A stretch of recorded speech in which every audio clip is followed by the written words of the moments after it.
Terus apa tujuan diadakan sifat-sifat 20 itu, guru? Kata muridnya.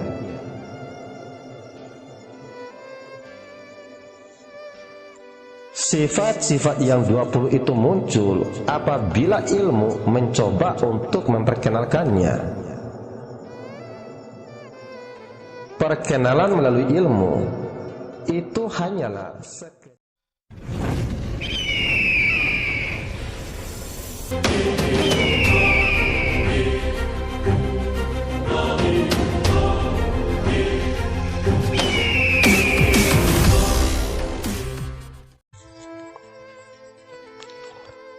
Bismillahirrahmanirrahim. Assalamualaikum warahmatullahi wabarakatuh.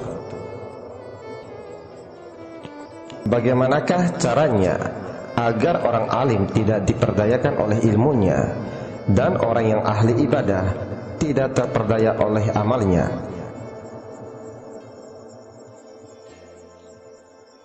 Gurunya menjawab, agar orang alim tidak terperdaya oleh ilmunya dan ahli ibadat tidak terperdaya oleh amalnya. Perhatikan tempat jatuh permintaan.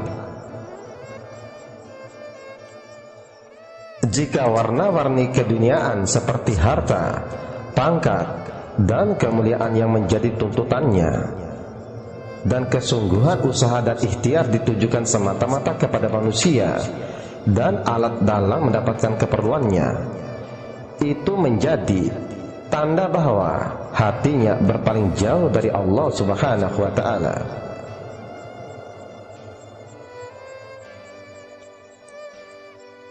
Terus bagaimanakah caranya melihat kebenaran dari janji Allah?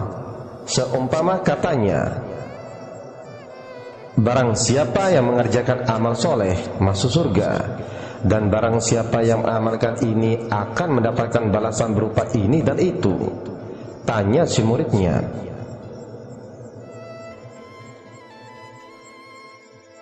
Lalu dengan sabar gurunya menjawab, ketahuilah olehmu, di dalam golongan yang percaya kepada janji-janji Allah itu ada sebagian yang berpenyakit seperti yang dihadapi oleh sebagian orang yang berdoa kepada Allah. Orang yang berdoa membuat tuntutan dengan doanya, dan orang yang percaya kepada janji Allah membuat tuntutan dengan amalnya. Karena Allah berjanji memberinya sesuatu menurut amalannya.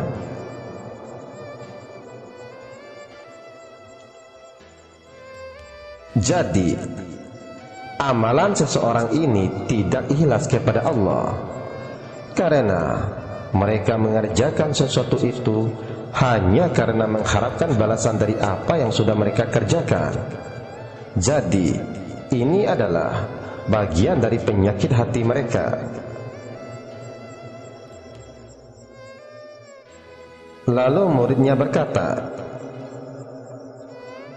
coba dijelaskan apakah alasannya? Bukankah itu Allah sendiri yang berjanji? Gurunya menjawab, alasannya adalah karena kehendak dan perbuatan kita adalah anugerah daripada Allah Subhanahu wa ta'ala.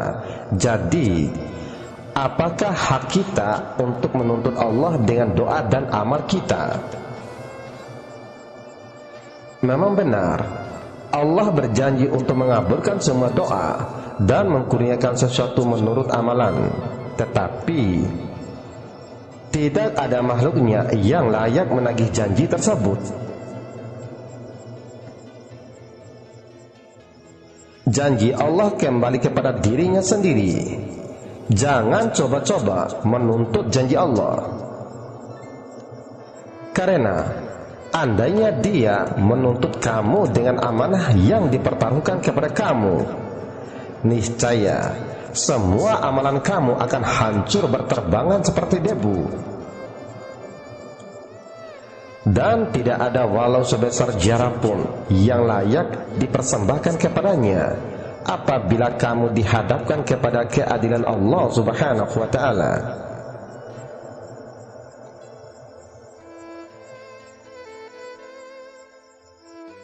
Lalu, bagaimanakah caranya saya beramal dengan baik dan benar, Guru?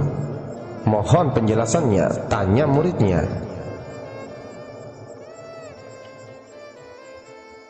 Gurunya menjawab, maka dari itu, beramallah dengan cara melihat bahwa datangnya rajin dirimu mengerjakan sesuatu amalan itu atau sesuatu ibadah itu, karena itu datangnya dari karunia Allah yang diberikan atas dirimu, bukan datangnya dari kuasamu, tetapi itu datangnya dari kuasa Allah Subhanahu wa ta'ala, yang telah memberikan gerak atasmu untuk mengerjakan sesuatu amalan atau ibadah. Jika engkau beramal dengan cara melihat bahwa datangnya sesuatu itu dari karunia Allah atas dirimu, maka kamu tidak akan ada sedikit pun niat untuk menuntut kepada Allah balasan dari apa yang sudah kamu kerjakan.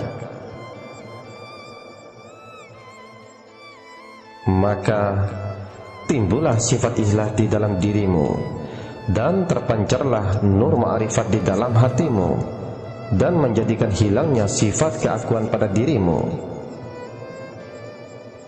Jika sifat keakuanmu sudah hilang, maka lahirlah kesadaran kamu bahwa hanya Allah sajalah tujuanmu, bukan yang lain selain daripada Allah Subhanahu wa ta'ala. Jika Allah menjadi tujuanmu, maka keinginan yang selain daripada Allah akan hilang dengan sendirinya.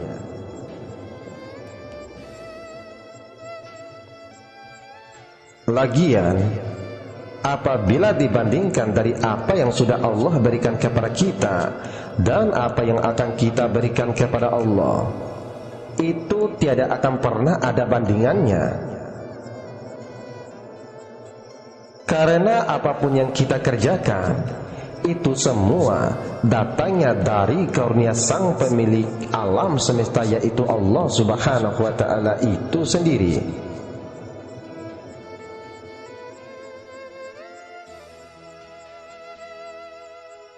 Cobalah kamu pikirkan dan renungkan sejenak, wahai fulan bin fulan.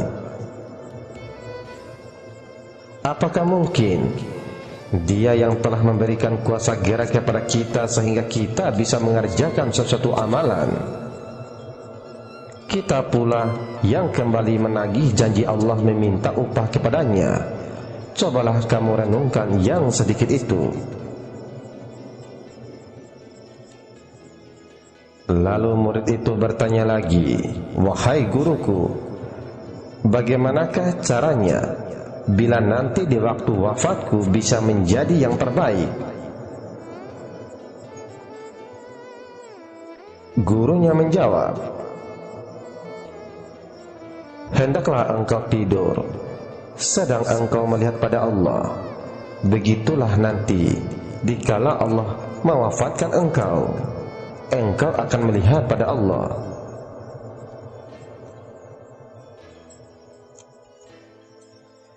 Hendaklah engkau bangun dari tidurmu sedangkan engkau melihat pada Allah.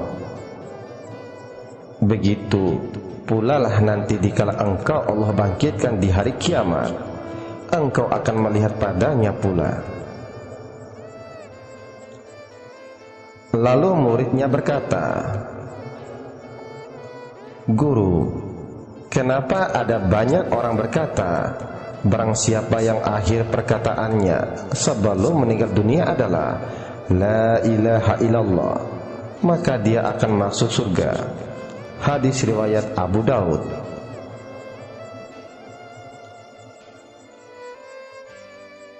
Gurunya menjawab, itu benar. Namun kalimat itu tidak akan cukup apabila kamu memahaminya hanya setakat di situ saja. Wahai muridku, ketahuilah, Jangan dikira setiap yang terbuka itu dapat dilihat. Allah adalah Raja yang terbuka dengan kemuliaan, yang terhijab dengan keperkasaan. Bila engkau telah menafikan, meniadakan apapun selain Allah, niscaya engkau akan bertemu dengannya dengan sebanyak bilangan dari apa yang telah Allah ciptakan dari kebaikan-kebaikan itu.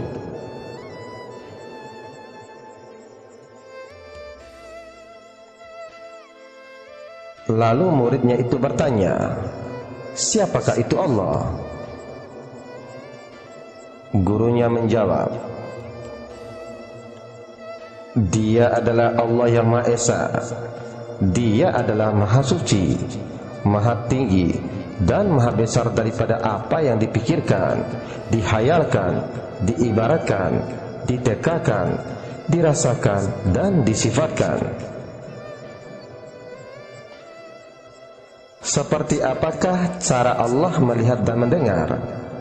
Kata muridnya. Lalu gurunya menjawab, bila dia mengatakan yang dia melihat dan mendengar, maka melihat dan mendengarnya tidak serupa dengan melihat dan mendengar yang tergambar dalam pikiran dan perasaan manusia. Dengarkanlah ini.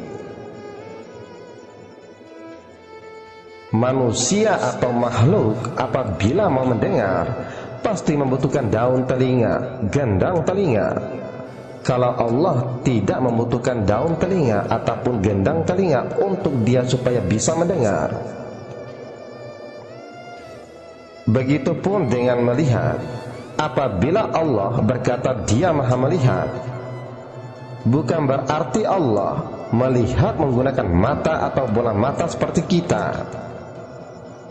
Allah tidak butuh sama itu supaya Dia bisa melihat.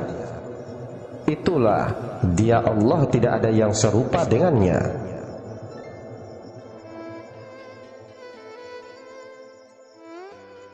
Murid itu bertanya lagi, bolehkah guru jelaskan yang dikatakan 20 sifat-sifat yang wajib baginya?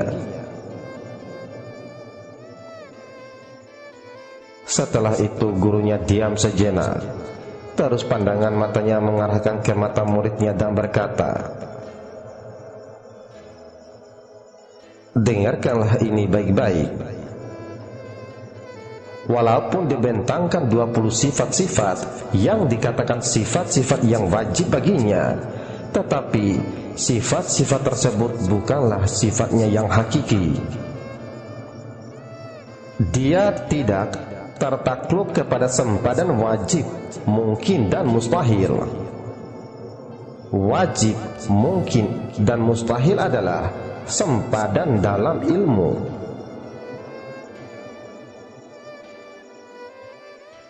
Terus apa tujuan diadakan sifat-sifat 20 itu, guru? Kata muridnya.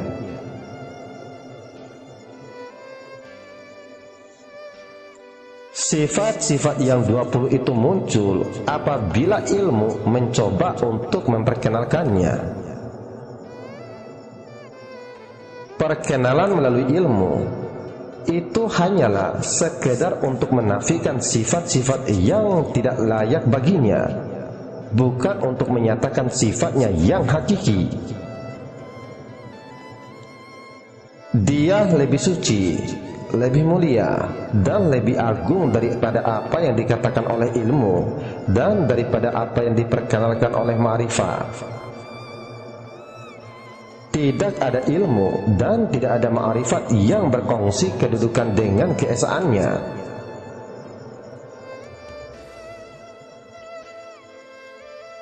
Lalu murid itu bertanya lagi, guru, apakah arti atau maksud dari ucapan Allah yang Maha Esa?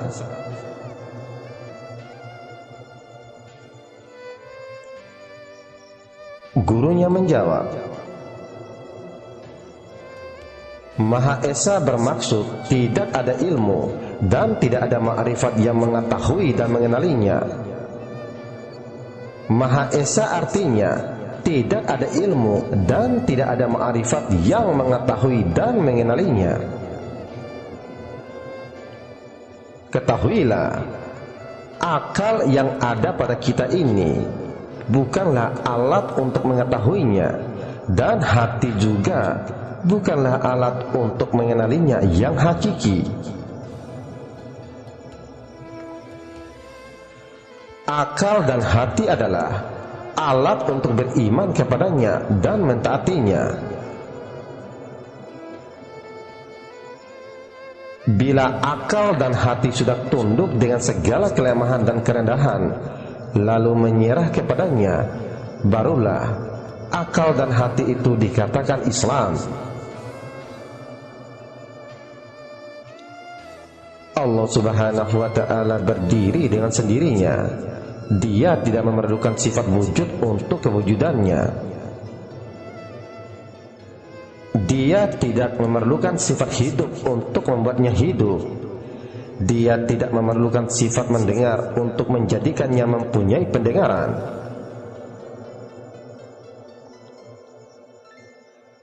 Dia tidak memerlukan sifat melihat untuk penglihatannya.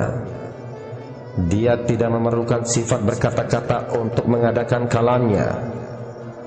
Dia tidak memerlukan sifat iradat untuk dia berkehendak. Dan dia tidak memerlukan sifat ilmu untuk pengetahuannya, karena dia serba cukup. Dia wujud sendirinya, melihat sendirinya, mendengar sendirinya, hidup sendirinya, berkehendak sendirinya, mengetahui sendirinya, berkata-kata sendirinya, dan apa jua pun adalah sendirinya, tanpa bersandar kepada sembarang sifat.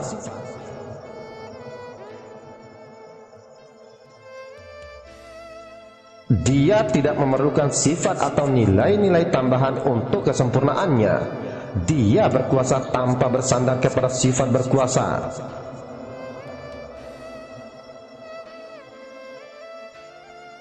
Dia mencipta tanpa memerlukan sifat berkuasa mencipta.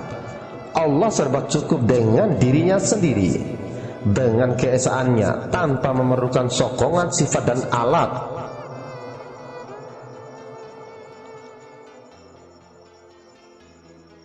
Perlu diingatkan bahwa pikiran, perasaan, bahasa, perkataan, istilah, ungkapan, ibarat, dan misal, semuanya adalah makhluk, yaitu sesuatu yang termasuk di dalam ciptaan Tuhan, baik secara nyata atau abstrak.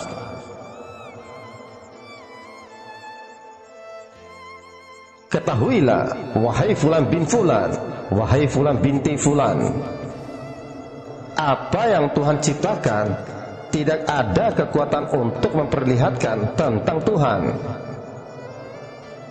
Apa saja yang terlintas dalam pikiran dan perasaan, yang terucap oleh perkataan dan bahasa, yang digambarkan sebagai ibarat, misal dan sifat, semuanya bukanlah Allah. Apa juga istilah yang digunakan, semuanya juga bukan Allah. Ahadiyah, wahadat, dan wahadiyat bukanlah Allah. Tiada kenyataan, kenyataan pertama, kenyataan kedua, dan kenyataan ketiga, semuanya bukanlah Allah. Roh Kudus, Roh Idofi, dan Roh Rabbani bukanlah Allah. Alam lahut, alam goibul goyub, alam goib, alam kabir, dan alam sagir bukanlah Allah. Alam arwah dan alam misal bukanlah Allah. Alam malakut dan alam jabarut bukanlah Allah. Semuanya, sekaliannya, yang beribu-ribu lagi istilah dan perkataan yang digunakan adalah sesungguhnya dan sebenarnya bukanlah Allah Subhanahu wa ta'ala.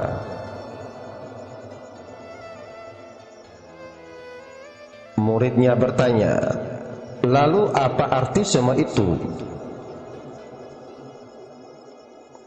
Gurunya menjawab, semua itu hanyalah perihal tentang keadaan Allah, kesucian Allah, kebesaran Allah, kebijaksanaan Allah, keindahan Allah, kekayaan Allah, cahaya Allah, kenyataan Allah, dan sesuatu tentang Allah, tetapi bukanlah Dia. Allah tidak menyerupai sesuatu, baik yang nyata maupun yang gaib ataupun yang tersembunyi. Sama ada yang muncul dalam pikiran atau khayalan atau perasaan. Dia melampaui apa juga sifat yang disifatkan kepadanya. Dia melampaui bahasa apa juga yang digunakan untuk menceritakan mengenainya. Lalu murid itu berkata, Alhamdulillah, terima kasih banyak wahai guruku. Adakah nasihat untukku? Kata muridnya. Gurunya menjawab, aku nasihatkan padamu, bila engkau telah menghilangkan, melalaikan hikmah kebijaksanaan apa yang telah engkau ketahui, maka apa yang akan engkau perbuat dengan ilmu yang tiada engkau ketahui?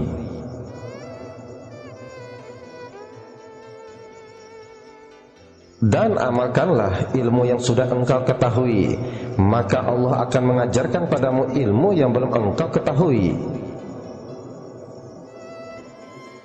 Dan jangan pernah kamu merasa bangga dan merasa tinggi diri dengan apa yang sudah engkau ketahui sekarang ini. Kamu orang yang belajar, dia dan mereka pun sama-sama belajar. Jadi keadaanmu tetap sama dengan mereka, sama-sama belajar.